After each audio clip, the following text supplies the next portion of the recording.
Throughout marketing, the battle for brand supremacy has often been a choice between two products or formats, such as Coke and Pepsi, VHS and Betamax, and in the case of the 16-bit console wars of the early 90s, Nintendo and Sega. These two companies were known for featuring their iconic mascots, which require no introductions, in their advertising to sell the Super Nintendo and Sega Genesis. There was a 90+% chance that you were either on Team Nintendo or Team Sega during that era. While I was impressed with Nintendo and Sega's offerings, I represented the small sliver of the pie that primarily supported the TurboGrafx-16 with Bonk the Caveman as their mascot. Yeah, Bonk didn't have the coolness portrayed by Sonic, and while Mario is a renowned character, I like to lend my support to an underdog or unknown. Bonk stands out with his large and powerful cranium, which can take down huge dinosaurs. The advertisement for Bonk's adventure, which showed him against much larger opponents, piqued my interest in the character. We will revisit Bonk's adventure for the TurboGrafx-16 and review its remake that was released for the PlayStation 2 and Game Cube.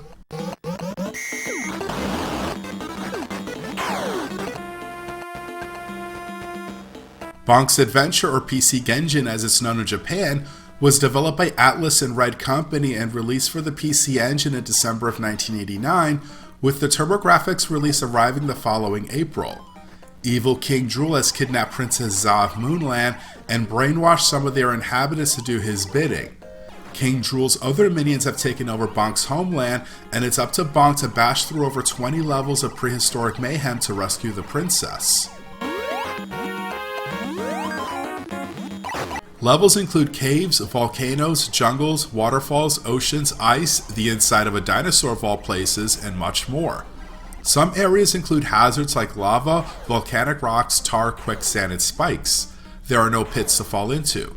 Stages move vertically and horizontally. You will swing on vines or jump on elevators to get from one platform to the next. To reach higher platforms, you will climb walls using your teeth or swim up waterfalls. Setting the turbo switches to maximum power allows Bonk to quickly climb and swim up. These levels are inhabited by about 40 enemy types, consisting of dinosaurs, fish, reptiles, birds, insects, plants, and hatchetmen. These creatures move, jump, and fly in different manners, with some foes firing projectiles such as hatchets, spears, and ink.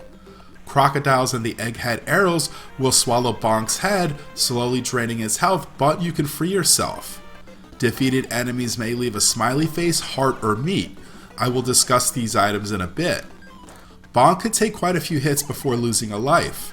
Bonk starts with 3 hearts, with each heart containing 5 units. Most enemies and hazards inflict 3 or fewer units of damage. What sets Bonk's Adventure apart from other adventure games is that the action does not stop when Bonk is defeated. He lies unconscious and you must press the run button to revive him and resume play.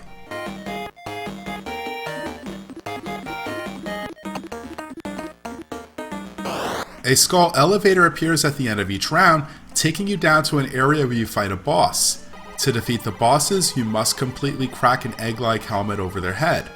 When successful, their spell is broken, as I mentioned earlier in the game's plot, and they express their gratitude for freeing them. Late in the game, they are turned to stone and are revived by King Drool, and you must fight them again to break their curse. Fighting the bosses a second time also occurs in Bonk's Revenge and Bonk 3. While Bonk uses only his head to bash his foes, there are several ways he can do this. Bonk has a standard headbutt which is useful for knocking out enemies next to him. Bonk can bash foes above him by jumping. He can do a diving headbutt which inflicts twice as much damage as his regular and jumping headbutt. The coolest way for Bonk to defeat his enemies is by spin jumping. If you turn the turbo switches to maximum power and press the attack button while jumping, Bonk spins rapidly and bounces off any enemy he hits. You must time the hit right or else Bonk takes damage. The spin attack is useful for getting across long distances over hazards or a bone bridge that leads to a shortcut. You can continuously juggle enemies in the air with your spin attack, though the enemy's aerial trajectory may change after each hit, so you must steer your movement to keep juggling them. You receive bonus points for each hit, earning close to 9,000 points per enemy if completely successful. In one area late in the game, you could trap an enemy in the ceiling with a spin attack, allowing you to quickly accumulate these points to earn extra lives. While the spin attack is not the only way to rack up these points, it's the easiest way to do it. Bonk boosts his bonking power by consuming meat. When Bonk eats meat, you're treated to a nice animation of him floating in the air with a mushroom cloud bursting from his head. Eating a small meat doubles Bonk's attack power, and he stuns enemies for a short time by slamming his head on the ground. His skin tone and facial expression changes in this form. If he consumes another small meat at this stage, his skin changes again with an angry look, and he becomes invincible. During this time, his speed and jump height increases. After a few seconds, the invincibility, increased speed, and jump height wear off, but he still retains his angry look. At this power level, Bonk's attack strength is tripled, and enemies are stunned longer. After a while, his power goes down one level, and after more time passes, he returns to his regular form. Eating a large piece of meat as regular Bonk gives him invincibility. Getting hit by an enemy or hazard immediately drops Bonk's power one level, though he won't lose any health. Vegetables and fruit appear throughout each level, restoring 1 and 2 units of health respectively, and award a small number of points. Small and large hearts restore more health. Picking up a heart crystal expands the number of heart units. There are 2 of these to find in this game. Grabbing a smiley face has no immediate effect, but once you clear a round, you receive 100 points for each one you collected, along with health restoration. The Bonk series is known for the florets, which are flowers that reveal surprises or serve other purposes depending on their color. Pink florets provide fruits, vegetables, hearts, or the dreaded Venus Bonk trap, which is a recurring pest in this series. Red florets provide meat for extra bonking power. Yellow florets are used as springboards. Green florets provide heart crystals. There are hidden flowers that are found by doing a diving headbutt on the ground in certain spots. Grabbing the flower makes a propeller flower fly into the screen. Grab it before it flies away. It turns into a floret when you land, and it often provides an extra life, though occasionally you may get a small meat. Bonus stages and bonus rooms are found in both open and hidden locations, the latter of which are found by bonking walls. There are 4 bonus stages with events such as head spinning, volcanic rock bashing, wall climbing, and flower spring jumping. You must complete the objectives as per the instructions, such as landing on your feet in the head spin stage to receive bonus points. Bonus rooms contain plenty of fruit or vegetables to restore your health, meat, large hearts, and extra lives. Aside from the pack-in game Keith Courage, Bonk's Adventure was the first TurboGrafx game I received from my parents. This game intrigued me with its cartoon-like graphics and animations, plus the large bosses. The bonking sound effects packed quite a punch. The soundtrack has an enjoyable calypso vibe with an emphasis on the claves. There were several other titles that bore the Bonk's Adventure name, which differed from this version, along with the same game differently named BC Kid for the Amiga. We will now look at its remake as mentioned in the intro and compare it against the original game.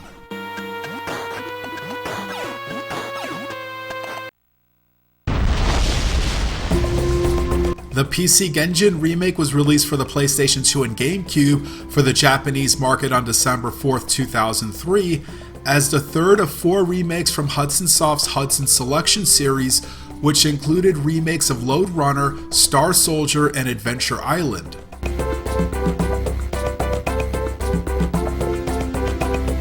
With the remake on more powerful hardware, extra background details and multiple layers of parallax scrolling were added. Some of the background textures look as if they were made from various types of paper. The characters are 3D models. Comic book sound effects are used when Bonk performs various actions. These effects are intensified when Bonk is powered up.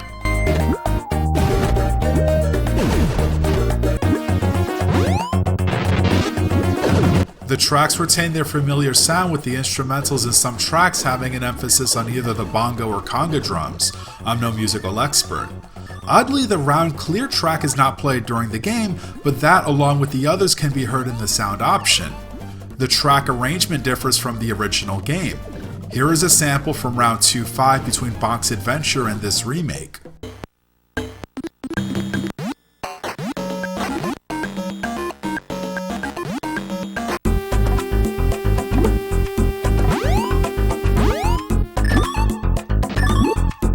Some levels have been revised from the original game. For the first 2 rounds, the stage themes and layouts remained consistent, such as the volcano and dinosaur levels in round 1, and the waterfall, cave, jungle, and cloud levels in round 2. Beginning in round 3 is where the differences occur. Some level themes have changed or layouts were altered. For example, level 3-1 was set in the desert in Bonk's adventure, but in this remake it's set in an underground temple. Level 3-3 in both the original and this game take place underwater, but the rock formations here have a maze-like appearance, and there are lots of spikes lined along the ceilings, walls, and floors. Several new levels were added in round 5, making this game longer than the original. There are more hazards to deal with, especially in round 5. The most common hazard you encounter are spikes. The toughest parts are climbing and descending walls while moving from one wall to the next with beds of spikes in your way. The Bone Bridge shortcut from level 3-2 to 3-5 is still here, but the shortcut at level 5-2 where you could avoid swimming through the spike corridors is gone. In addition to the level changes, enemy placement has changed as well. The quantity of on-screen enemies is fewer than the original, as you can see in this comparison, but that doesn't necessarily give you the upper hand, as I will explain in a bit. Some foes were omitted, such as the mini dinosaur skeletons that shoot bubbles. There are new enemies such as barracuda-like fish, which replace the crocodiles. They hide at the edge of the screen and chase you when you get close to them. Late in the game, they appear in one level where they are launched as missiles. New enemies also include hatchetmen that throw their hatchets in an arc, and cannons that fire cannonballs in different directions. The damage system has been altered. The 5 health units per heart have been scrapped, as all enemy attacks, projectiles, and hazards inflict 1 full heart of damage. The number of health hearts remain at 3, thus there are no heart crystals to pick up. While it forces you to be more alert of your surroundings, there is a saving grace in that your health is fully restored upon completing a level, or when you enter the skull elevator before a boss fight.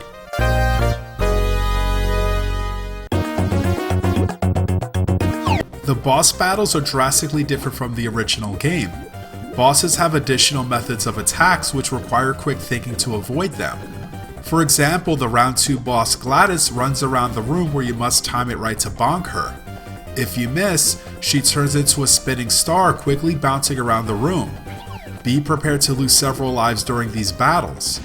Given the difficulty of the bosses, they were nice enough to remove the boss rush late in the game, which is a sigh of relief. The penultimate boss in Bonk's adventure, T-Raptorhead, was replaced by a giant stationary robot dinosaur which unleashes missiles, lasers, robot hatchetmen, and more.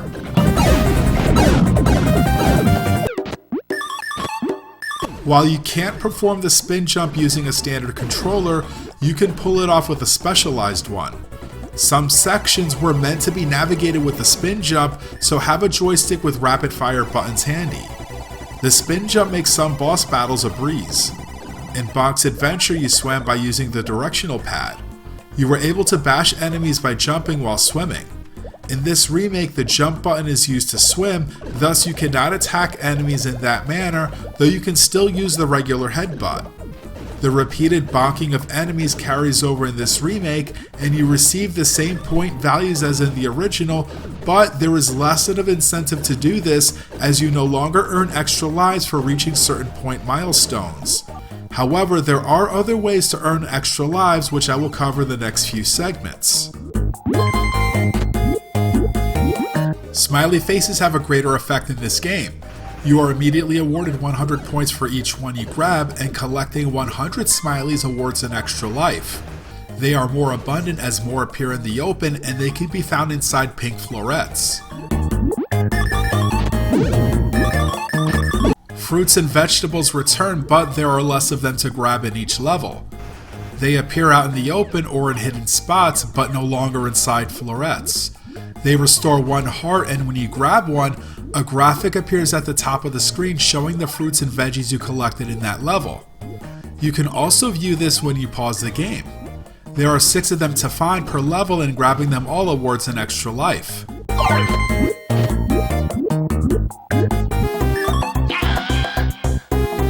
Like in the original, eating meats increases Bonk's power up to 2 additional levels, but invincibility is now only obtained by consuming a large meat.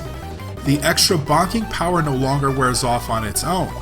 It remains with Bonk until he's either hit by an enemy or hazard, completes a level, or enters a skull elevator. In his first power-up stage, Bonk now looks like a monkey, and at his second power-up level he retains his dark and angry look. The bonus rooms return, which mostly contain smiley faces, though you may find a fruit or veggie, extra lives, meat, enemies, or a gold wheel. There are 10 gold wheels to collect throughout the game. Finding them all unlocks commercials for the original PC Genjin. Bonus rooms may have stone blocks that you must bash to reveal or reach some of the items. Be careful not to bash them all, as some must be spared so that they can be used as a platform to reach some items. 3 of the 4 bonus stages from Bonk's adventure return for this remake. The spring flower jumping, wall climbing, and head spinning games are still here, though for the spring flower stage you grab smiley faces instead of fruits and veggies. The volcanic rock bashing game was replaced with finding a gold wheel hidden amongst a bunch of florets, with the rest containing Venus Bonk traps.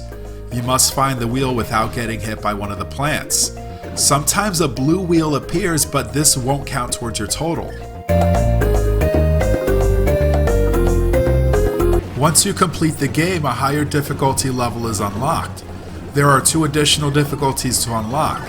For each increase in difficulty level, enemies are more abundant, some foes behave differently, and some stages have altered layouts. Plus, the placement of florets, gold wheels, smileys, meat, 1-ups, fruits, and veggies differ, with some placed in areas that are difficult to reach. Aside from florets, which contain more Venus Bonk traps, and the gold wheels, there are fewer of the other items to find compared to normal difficulty, with some stages not having any fruits, veggies, or smileys to collect. This means that you will earn fewer extra lives. For each difficulty level you clear, you can revisit any level. If you missed any gold wheels, you can go back and find them. Once your game ends, your progress is saved and your tally is updated.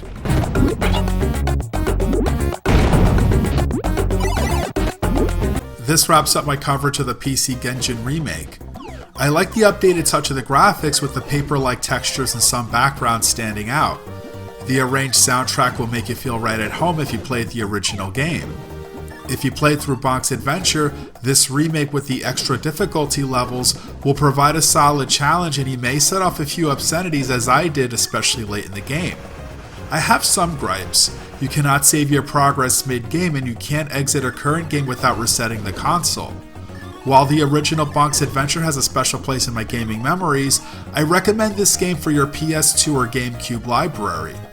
We will conclude this video by showing you more side-by-side footage of Bonk's adventure and the PC Genjin remake. Thanks for watching, and I'll see you next time.